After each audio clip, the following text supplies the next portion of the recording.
ओम शांति। 17 दिसंबर 2023 अव्यक्त मुरली। आज की मुरली के मुख्य पॉइंट्स हैं: शिव जयंती की गिफ्ट, मेहनत को छोड़ मोहब्बत के झूले में झूलो।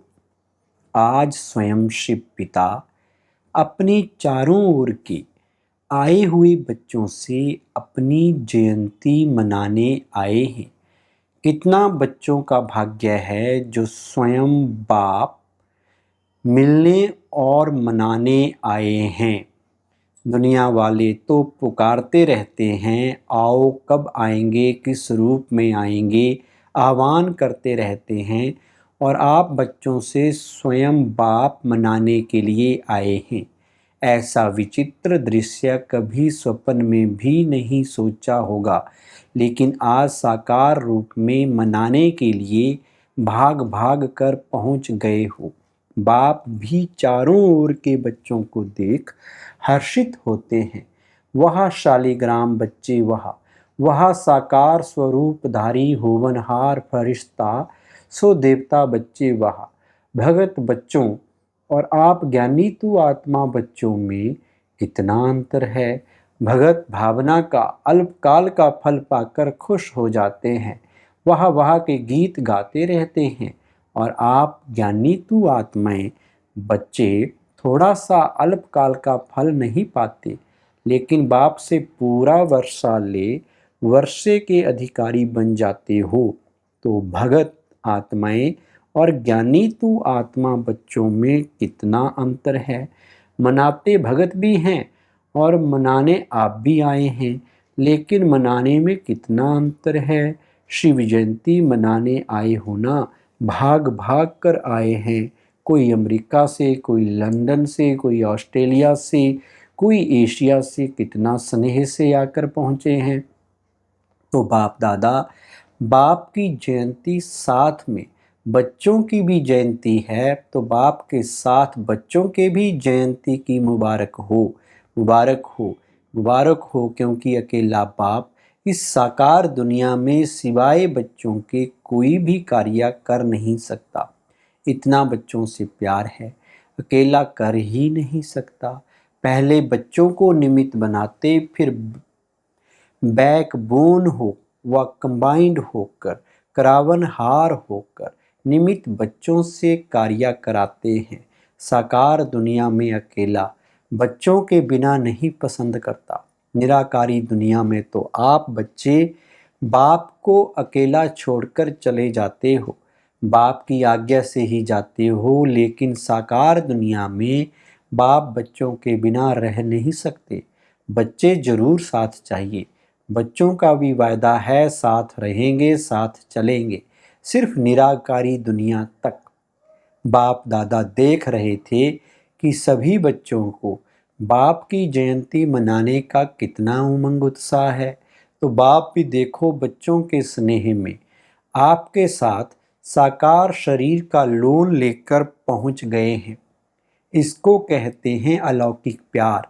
बच्चे बाप के बिना नहीं रह सकते और बाप बच्चों के बिना नहीं रह सकते। प्यार भी अति है और फिर न्यारे भी अति हैं, इसलिए बाप की महिमा ही है न्यारा और प्यारा।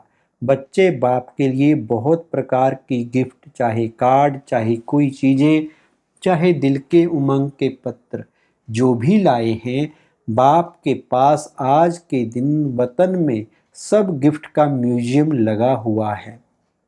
आपका म्यूजियम है सेवा का और बाप का म्यूजियम है स्नेह का। तो जो भी सभी आए हैं वह भेजे हैं, सबका स्नेह संपन्न गिफ्ट बाप के पास अभी भी म्यूजियम लगा हुआ है, जिन्हों को देख देख बाप हर्षाते रहते हैं। चीज़ बड़ी नहीं है, लेकिन जब चीज़ में स्नेह भर जाता है तो वो छोटी चीज़ भी बहुत महान बन जाती है। तो बाप दादा चीज़ को नहीं देखते हैं, कागज़ के कार्ड को या पत्थर को नहीं देखते हैं, लेकिन उसमें समाये हुए दिल के स्नेह को देखते हैं। इसलिए कहा कि बाप के पास स्नेह का म्यूजियम है। ऐसा म्यूजियम आपके वर्ल्ड में नहीं है। है ऐसा म्यूजियम? नहीं है। जब बाप एक एक प्यार की गिफ्ट को देखते हैं तो देखते ही बच्चे की सूरत उसमें दिखाई देती है। ऐसा कैमरा है आपके पास? नहीं, नहीं है। गिफ्ट को देखते हुए बाप दादा को एक शुभ संकल्प उठा। बताएं, करना पड़ेगा, करेंगे, तैयार हैं, सोचना नहीं। बाप दादा को संकल्प उठा। ये गिफ्ट तो बाप के पास पहुंच गई, लेकिन साथ में बाप दादा को एक और भी गिफ्ट चाहिए। आप लोगों की गिफ्ट बहुत अच्छी है, लेकिन बाप दादा को और भी चाहिए, तो देंगे गिफ्ट। वैसे भी ये जो यादगार मनाते हैं शिव जयंती, अर्थात कुछ ना कुछ अर्पण करते हैं, बलिहार जाते हैं। तो बाप दादा ने सोचा, बलिहार तो सब बच्चे गए हैं, बलिहार हो गए हैं, या अभी थोड़ा थोड़ा अपने पास संभाल कर रखा है, आज के दिन व्रत भी लेते हैं। तो बाप दादा को संकल्प आया कि बच्चे जो कभी कभी थोड़ा सा चलते चलते थक जाते हैं, मेहनत बहुत महसूस करते हैं, या निरंतर योग लगाना मुश्किल अनुभव करते हैं, सोचते हैं हो तो जाएगा, बाप को दिलासे देते हैं, आप फिक्र नहीं करो, हो जाएगा। लेकिन बाप दादा को बच्चों की थकावट व अकेलापन, या कभी कभी कोई कोई थोड़ा सा दिल शिकस्त भी हो जाते हैं। पता नहीं हमारा भाग्य है या नहीं है। कभी कभी ऐसा सोचते हैं तो ये बाप को अच्छा नहीं लगता। सबसे ज़्यादा बाप को बच्चों की मेहनत अच्छी नहीं लगती। मालिक और मेहनत, बाप के भी बालक सो मालिक हैं, भगवान के भी मालिक, और फिर मेहनत करें तो अच्छा लगेगा, सुनना भी अच्छा नहीं लगता। तो बाप को संकल्प आया कि बच्चे बर्थडे की गिफ्ट तो ज़रूर देते ही हैं, क्यों नहीं आज के दिन सभी बच्चे ये गिफ्ट के रूप में दें। वो स्थूल गिफ्ट जो दी वो तो वतन में इमर्ज हो गई, लेकिन निराकारी दुनिया में तो ये गिफ्ट इमर्ज नहीं होगी, वहाँ तो संकल्प की गिफ्ट पहुँचती है। तो बाप को संकल्प आया कि आज के दिन सब बच्चों से गिफ्ट लेनी है, तो गिफ्ट देंगे या देकर फिर वहाँ जाकर वापस ले लेंगे। कहेंगे मधुबन का मधुबन में रहा और अपने देश में अपना देश है, ऐसे तो नहीं करेंगे। बच्चे बड़े चतुर हो गए हैं। बाप को कहते हैं कि हम चाहते तो नहीं हैं वापस आए, लेकिन आ जाती है, आ जाती है तो आप स्वीकार क्यों करते हो? आ जाती है, ये राइट है, लेकिन कोई चीज़ आपको पसंद नहीं है और कोई ज़बरदस्ती भी दे तो आप लेंगे या वापस दे देंगे? वापस देंगे ना, तो स्वीकार क्यों करते हो? माया तो वापस लाएगी, लेकिन आप स्वीकार नहीं करो। ऐसी हिम्मत है? सोच कर कहो। फिर वहाँ जाकर नहीं कहना बाबा क्या करूं, चाहते नहीं हैं लेकिन हो गया। ऐसे पत्र तो नहीं लिखेंगे। आपकी हिम्मत और बाप की मदद, हिम्मत कम नहीं करना, फिर देखो बाप की मदद मिलती है या नहीं। सभी को अनुभव भी है कि हिम्मत रखने से बाप की मदद समय पर मिलती है, और मिलनी ही है, गारंटी है। हिम्मत आपकी, मदद बाप की। तो संकल्प क्या हुआ? चेहरे देख रहे हैं, हिम्मत है या नहीं है? हिम्मत वाले तो हो, क्योंकि अगर हिम्मत नहीं होती तो बाप के बनते नहीं, बन गए इससे सिद्ध होता है कि हिम्मत है। सिर्फ छोटी सी बात करते हो कि समय पर हिम्मत को थोड़ा सा भूल जाते हो। जब कुछ हो जाता है ना, तो पीछे हिम्मत व मदद याद आती है। समय पर सब शक्तियाँ समय प्रमाण यूज करना, इसको कहा जाता है ज्ञानी तू आत्मा, योगी तू आत्मा। बाप दादा को एक बात की बहुत खुशी है। पता है किस बात की? बोलो। बहुतों ने सुनाया, सब ठीक बोल रहे हो, लेकिन बाप का संकल्प और है। आप बहुत घुइया सुना रहे हो, नॉलेजफुल हो गए हो ना। बाप दादा खुश हो रहे थे कि कई बच्चों ने पत्र और चिट्ठी लिखी है कि हम 108 में आएंगे। बहुत चिट्ठियाँ आई हैं। बाप दादा ने सोचा जब इतने 108 में आएंगे तो 108 की माला 5 लड़ियों की बनानी पड़ेगी। तो 5, 6, 7, 8 लड़ियों की माला बनाएं ना। जिन्होंने संकल्प किया है, लक्ष्य रखा है, बहुत अच्छा है, लेकिन सिर्फ इस संकल्प को बीच बीच में दृढ़ करते रहना, ढीला नहीं करना। ऐसे तो नहीं कहेंगे माया आ गई, अब पता नहीं आएंगे या नहीं, पता नहीं, नहीं करना। पता कर लिया, आना ही है। दृढ़ता का ठप्पा लगाते रहना, हाँ मुझे आना ही है, कुछ भी हो जाए। मेरा निश्चय अटल है, अखंड है। ऐसे अटल अखंड निश्चय है तो माया को हिलाने के लिए भेजे नहीं। डरते हो, माया आपसे डरती है और आप माया से डरते हो। माया अपने दरवाजे देखती है, यहाँ खुला हुआ है, यहाँ खुला हुआ है, ढूंढती रहती है। आप घबराते क्यों हो? माया कुछ नहीं है, कुछ नहीं कहो तो कुछ नहीं हो जाएगी। आ नहीं सकती, आ नहीं सकती तो आ नहीं सकती, क्या करे? तो माया का दरवाज़ा खोला, आह्वान किया। तो अच्छी बात है कि बहुत बच्चों ने 108 में आने की प्रॉमिस किया है ना। जिन्होंने कहा है कि हम 108 में आएंगे वो लंबा हाथ उठाओ। अच्छी तरह से ड्रिल करो, बहुत अच्छा, मुबारक हो। ये नहीं सोचो कि 108 में कितने आएंगे, हम कहाँ आएंगे, ये नहीं सोचो। पहले गिनती करने लग जाते हैं, दादी आएंगी, दीदी आएंगी, फिर दादे भी आएंगे, एडवांस पार्टी वाले भी आएंगे। हमारा नंबर आएगा या नहीं पता नहीं। बाप दादा ने कहा कि बाप दादा 8-10 लड़ों की माला बना देंगे, इसलिए आप ये चिंता नहीं करो, औरों को नहीं देखो, आपको नंबर मिल ही जाना है, ये बाप की गारंटी है। आप किनारा नहीं करना, माला के बीच में धागा खाली नहीं करना। एक दाना बीच से टूट जाए, निकल जाए तो माला अच्छी नहीं लगेगी। सिर्फ ये नहीं करना, बाकी बाबा की गारंटी है आप जरूर आएंगे।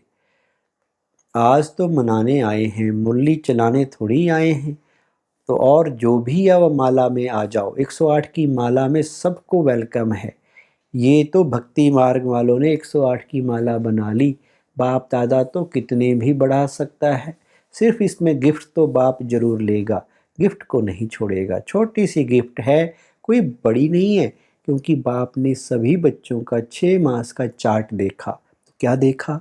अगर कोई भी बच्चे थोड़ा भी नीचे ऊपर होते हैं, अचल से हलचल में आते हैं, तो उसका कारण सिर्फ 3 बातें मुख्य हैं। वही 3 बातें भिन्न भिन्न समस्या या परिस्थिति बनकर आती हैं। वो 3 बातें क्या हैं? अशुभ व व्यर्थ सोचना, अशुभ व व्यर्थ बोलना, अशुभ व व्यर्थ करना। सोचना, बोलना और करना, इसमें टाइम वेस्ट बहुत होता है। अभी विक्रम कम होते हैं, व्यर्थ ज़्यादा होते हैं। व्यर्थ का तूफान हिला देता है, और पहले सोच में आता है, फिर बोल में आता है, फिर कर्म में आता है। और रिजल्ट में देखा तो किसी का बोल और कर्म में नहीं आता है, लेकिन सोचने में बहुत आता है। जो समय बनाने का है वो सोचने में बीत जाता है। तो बाप दादा आज ये 3 बातें, सोचना, बोलना और करना, इनकी गिफ्ट सभी से लेना चाहते हैं। तैयार हैं? जिन्होंने दे दी वो हाथ उठाओ। हाथ का वीडियो अच्छी तरह से एक एक साइड का निकालो, बड़ा हाथ उठाओ। ड्रिल नहीं करते हो इसलिए मोटे हो जाते हो। अच्छा, सभी ने ये दे दिया, वापस नहीं लेना। ये नहीं कहना कि मुख से निकल गया, क्या करें। मुख पर दृढ़ संकल्प का बटन लगा दो। दृढ़ संकल्प का बटन तो है ना, क्योंकि बाप दादा को बच्चों से प्यार है ना। तो प्यार की निशानी है, प्यार वाले की मेहनत देख नहीं सकते। बाप दादा तो उस समय यही सोचते कि बाप दादा साकार में जाकर इनको कुछ बोले, लेकिन अब तो आकारी निराकारी हैं। बिल्कुल सभी मेहनत से दूर मोहब्बत के झूले में झूलते रहो। जब मोहब्बत के झूले में झूलते रहेंगे तो मेहनत समाप्त हो जाएगी। मेहनत को ख़त्म करें नहीं सोचे, सिर्फ मोहब्बत के झूले में बैठ जाओ। मेहनत आप पे ही छूट जाएगी। छोड़ने की कोशिश नहीं करो, बैठने की झूलने की कोशिश करो। शिव जयंती अर्थात बच्चों के मेहनत समाप्त की जयंती, ठीक है ना। बाप को भी बच्चों पर फेथ है। पता नहीं कैसे कोई कोई किनारा कर लेते हैं जो बाप को भी पता नहीं पड़ता। छत्र छाया के अंदर बैठे रहो। ब्राह्मण जीवन का अर्थ ही है झूलना, माया में नहीं। माया भी झुलाती है, अमृत वेलो देखो माया ऐसी झुलाती है सो सूक्ष्म वतन में आने के बजाय, निराकारी दुनिया में आने के बजाय निद्रा लोक में चले जाते हैं। कहते हैं योग डबल लाइट बनाता है लेकिन माथा भारी हो जाता है। तो माया भी झुलाती है, झूला झुलाती है, लेकिन माया के झूले में नहीं झूलना। आधा कल्प तो माया के झूले में खूब झूलकर देखा है ना, क्या मिला? मिला कुछ नहीं। थक गए ना, अभी अतीन्द्रिय सुख के झूले में झूलो, खुशी के झूले में झूलो, शक्तियों की अनुभूतियों के झूले में झूलो। इतने झूले आपको मिले हैं जो यहाँ के प्रिंस प्रिंसेस को भी नहीं होंगे। चाहे जिस झूले में झूलो, अभी प्रेम के झूले में झूलो, अभी आनंद के झूले में झूलो, अभी ज्ञान के झूले में झूलो। कितने झूले हैं अनगिनत। तो झूले से उतरो नहीं। जो लाडले होते हैं ना, तो माँ बाप यही चाहते हैं कि बच्चे का पाँव मिट्टी में नहीं पड़े, या गोदी में हो या झूले में हो या गलीचे में हो, मिट्टी में पाँव नहीं जाए। ऐसा होता है ना, तो आप कितने लाडले हो। आप जैसा लाडला कोई है? परमात्म लाडले बच्चे अगर देह भान में आते हैं तो देह क्या है? मिट्टी है ना। देह को क्या कहते हैं? मिट्टी। मिट्टी में मिल जाएगी तो ये मिट्टी है ना। मिट्टी में पाँव क्यों रखते हो? मिट्टी अच्छी लगती है। कई बच्चों को मिट्टी अच्छी लगती है, कई मिट्टी खाते भी हैं, लेकिन आप नहीं खाना, पाँव भी नहीं रखो। संकल्प आना अर्थात पाँव रखना। संकल्प में भी देहभान नहीं आवे। सोचो, याद रखो, हम कितने लाडले हैं, किसके लाडले हैं। सतयुग में भी परमात्मा लाडले नहीं होंगे, दिव्य आत्माओं के लाडले होंगे, लेकिन इस समय परमात्मा बाप के लाडले हो। तो बच्चों ने हिम्मत के हाथ से गिफ्ट दी, इसलिए बाप दादा उसकी थैंक्स करते हैं। शुक्रिया, धन्यवाद। अच्छा, आज का वरदान है, ब्राह्मण जीवन में सदा मेहनत से मुक्त रहने वाले सर्व प्राप्ति संपन्न भव। इस ब्राह्मण जीवन में दाता, विधाता और वरदाता तीनों संबंध से इतने संपन्न बन जाते हो जो बिना मेहनत रूहानी मौज में रह सकते हो। बाप को दाता के रूप में याद करो तो रूहानी अधिकारीपन का नशा रहेगा। शिक्षक के रूप में याद करो तो गॉडली स्टूडेंट हूँ, इस भाग्य का नशा रहेगा। और सतगुरु हर कदम में वरदानों से चला रहा है, हर कर्म में श्रेष्ठ मत वरदाता का वरदान है। ऐसे सर्व प्राप्तियों से संपन्न रहो तो मेहनत से मुक्त हो जाएंगे। स्लोगन, बुद्धि का हल्कापन व महीनता ही सबसे सुंदर पर्सनैलिटी है। ओम शांति।